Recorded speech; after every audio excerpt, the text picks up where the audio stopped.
Сәлем достар, бүгін біз ең қарапайым плов жасайтын боламыз. Бізге керек күріш, сәбіз, пияз, ет, сұйық май және тұз. Алдымен сұйық майды қазанға құйып, жақсылап қыздырып аламыз. Қызған майға етімізді жақсылап қуырамыз. Етіміз қып-қызыл болғанша қуырамыз. Шамамен 10-15 минут қуырамыз.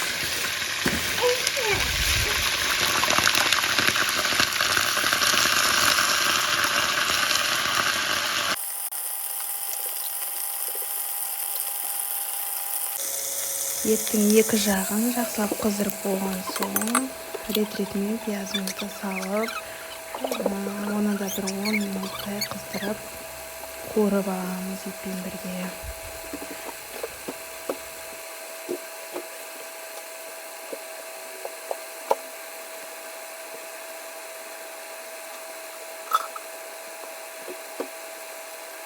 Пиязымыз жақсылап қуырылған соң, сәбізді саламыз. Сәбізді салып 30 грамм тұз саламыз. Жақсылап қуырамыз 15-20 минут баяу отта.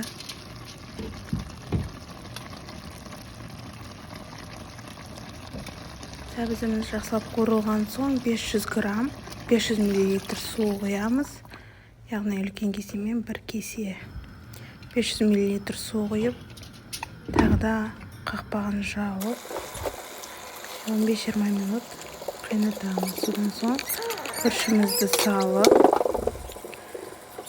күріштің бетінен келгенше суды құямыз. Тағы да 30 грамм тұзды саламыз.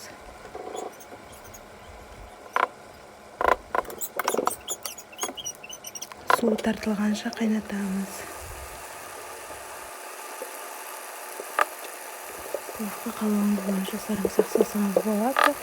Ол ерекше дәм береді. Және де су тартылған соң күріштің бетін пакетпен, маечка пакетпен немесе пищевой пленкамен жауып, астын баяу отқа қойып 20 минут тоқтырамыз.